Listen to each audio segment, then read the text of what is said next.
Chapter 19, The Egg Sack. Next morning, when the first light came into the sky and the sparrows stirred in the trees, when the crows rattled their chains and the rooster crowded and the early automobiles went whispering along the road, Wilbur awoke and looked for Charlotte. He saw her up overhead in a corner near the back of his pen. She was very quiet. Her 8 legs were spread wide. She seemed to have shrunk during the night. Next to her, attached to the ceiling, Wilbur saw a curious object. It was a sort of sack or cocoon. It was peach-colored and looked as though it were made of cotton candy. "Are you awake, Charlotte?" he said softly. "Yes," came the answer. "What is the nifty little thing? Did you make it?" "I did indeed," replied Charlotte in a weak voice. "Is it a plaything?" "Plaything? I should say not. It is my egg sack, my magnum opus." "I don't know what a magnum opus is," said Wilbur. "That's Latin," explained Charlotte. "It means great work. This egg sack is my great work, the finest thing I have ever made." "What's inside it?" asked Wilbur. "Eggs?" 514 of them, she replied. 514, said Wilbur. "You're kidding." "No, I'm not. I counted them. I got started counting, so I kept on, just to keep my mind occupied." "It's a perfectly beautiful egg sack," said Wilbur, feeling as happy as though he had constructed it himself. "Yes, it is pretty," replied Charlotte, patting the sack with her two front legs. "Anyway, I guarantee that it is strong. It's made out of the toughest material I have. It is also waterproof. The eggs are inside and will be warm and dry." "Charlotte," said Wilbur dreamily, "are you really going to have 514 children?" "If nothing happens, yes," she said. "Of course, they won't show up till next spring." Wilbur noticed that Charlotte's voice sounded sad. "What makes you sound so downhearted? I should think you'd be terribly happy about this." "Oh, don't pay any attention to me," said Charlotte. "I just don't have much pep anymore. I guess I feel sad because I won't ever see my children." "What do you mean you won't see your children?" "Of course you will. We'll all see them. It's going to be simply wonderful next spring in the barn cellar with 514 baby spiders running around all over the place. All the geese will have a new set of goslings, and the sheep will have their new lambs." "Maybe," said Charlotte quietly. "However, I have a feeling I'm not going to see the results of last night's efforts. I don't feel good at all. I think I'm languishing, to tell you the truth." Wilbur didn't understand the word languish, and he hated to bother Charlotte by asking her to explain, but he was so worried. He felt he had to ask. "What does languishing mean?" "It means I'm slowing up, feeling my age. I'm not young anymore, Wilbur. But I don't want you to worry about me. This is your big day today. Look at my web. Doesn't it show up well with the new dew on it?" Charlotte's web never looked more beautiful than it looked this early morning. Each strand held dozens of bright drops of early morning dew. The light from the east struck it and made it all plain and clear. It was a perfect piece of designing and building. In another hour or two, a steady stream of people would pass by, admiring it and reading it and looking at Wilbur and marveling at the miracle. As Wilbur was studying the web, a pair of whiskers and a sharp face appeared. Slowly, Templeton dragged himself across the pen and threw himself down in a corner. "I'm back," he said in a husky voice. "What a night!" The rat was swollen to twice his normal size. His stomach was as big around as a jelly jar. "What a night!" he repeated hoarsely. "What feasting and carousing! A real gorge! I must have eaten the remains of 30 lunches. Never have I seen such leavings, and everything well ripened and seasoned with the passage of time and the heat of the day. Oh, it was rich, my friends, rich!" "You ought to be ashamed of yourself," said Charlotte in disgust. "It would serve you right if you had an acute attack of indigestion. "Don't worry about my stomach," snarled Templeton. "It can handle anything. And by the way, I've got some bad news. As I came past the pig next door, the one that calls himself Uncle, I noticed a blue tag on the front of his pen. That means he has won first prize. I guess you're licked, Wilbur. You might as well relax. Nobody is going to hang any medal on you. Furthermore, I wouldn't be surprised if Zuckerman changes his mind about you. Wait till he gets hankering for some fresh pork and smoked ham and crisp bacon.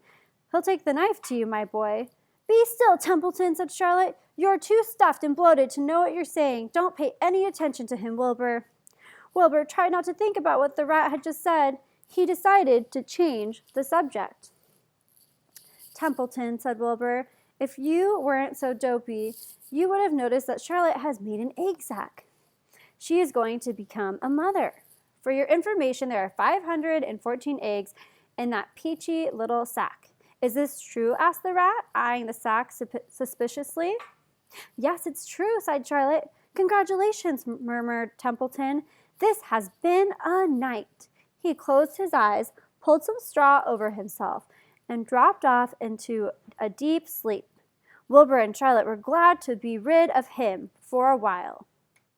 At 9 o'clock, Mr. Arable's truck rolled into the fairgrounds and came to a stop at Wilbur's pen. Everybody climbed out. Look, cried Fern, look at Charlotte's web. Look what it says. The grown-ups and the children joined hands and stood there studying the new sign. Humble, said Mr. Zuckerman. Now, isn't that just the word for Wilbur? Everyone rejoiced to find that the miracle of the web had been repeated. Wilbur gazed up lovingly into their faces. He looked very humble and very grateful. Fern winked at Charlotte. Lurvy soon got busy. He poured a bucket of warm slops into the trough, and while Wilbur ate his breakfast, Lurvy scratched him gently with a smooth stick. Wait a minute, cried Avery. Look at this. He pointed to the blue tag on Uncle's pen. This pig has won first prize already. The Zuckermans and the Arables stared at the tag. Miss Zuckerman began to cry. Nobody said a word. They just stared at the tag. Then they stared at Uncle. Then they stared at the tag again. Lurvy took out an enormous handkerchief and blew his nose very loud, so loud, in fact, that the noise was heard by stable boys over at the horse barn. Can I have some money? Asked Fern. I want to go out on the midway. You stay right where you are, said her mother. Tears came to Fern's eyes. What's everybody crying about? Asked Mr. Zuckerman. Let's get busy, Edith. Bring the buttermilk. Miss Zuckerman wiped her eyes with a handkerchief. She went back to the truck and came back with a gallon jar of buttermilk. Bath time, said Zuckerman cheerfully. He and Miss Zuckerman and Avery climbed into Wilbur's pen. Avery slowly poured buttermilk on Wilbur's head and back, and as it trickled down his sides and cheeks, Mr. and Miss Zuckerman rubbed it into his hair and skin. Passerby stopped to watch. Pretty soon, quite a crowd had gathered. Wilbur grew beautifully white and smooth. The morning sun shone through his pink ears. He isn't as big as that pig next door, remarked one bystander, but he's cleaner. That's what I like. So do I, said another man. He's humble too, said a woman, reading the sign on the web. Everybody who visited the pig pen had a good word to say about Wilbur. Everyone admired the web, and of course, nobody noticed Charlotte. Suddenly, a voice was heard on the loudspeaker. Attention, please, it said. Will Mr. Homer Zuckerman bring his famous pig to the judge's booth in front of the grandstand? A special award will be made there in 20 minutes. Everyone is invited to attend. Crate your pig, please, Mr. Zuckerman, and report to the judge's booth promptly. For a moment after this announcement, the Arables and the Zuckermans were unable to speak or move. Then Avery picked up a handful of straw and threw it in the air and gave a loud yell. The straw fluttered down like confetti into Fern's hair. Mr. Zuckerman hugged Miss Zuckerman. Mr. Arable kissed Miss Arable. Avery kissed Wilbur. Lurvy shook hands with everybody. Fern hugged her mother. Avery hugged Fern. Miss Arable hugged Miss Zuckerman up overhead in the shadows of the ceiling.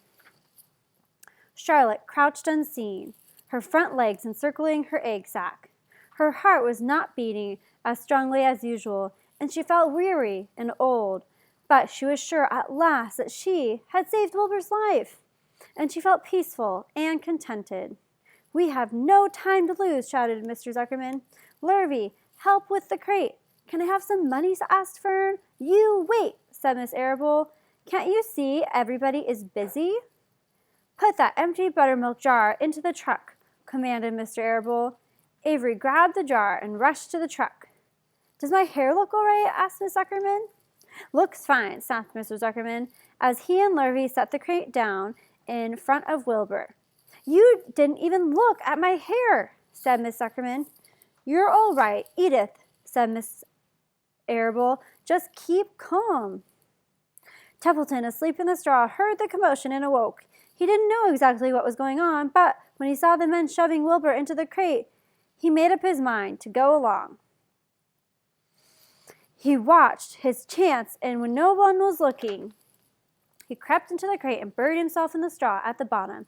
"All ready, boys!" cried Mr. Zuckerman. "Let's go!" He and Mr. Arable and Lurvy and Avery grabbed the crate and boosted it over the side of the pen and up into the truck. Fern jumped aboard and sat on top of the crate. She still had straw in her hair and looked very pretty and excited. Mr. Arable started the motor. Everyone climbed in, and off they drove to the judge's booth in front of the grandstand. As they passed the Ferris wheel, Fern gazed up at it and wished she were in the topmost car with Henry Fussy at her side.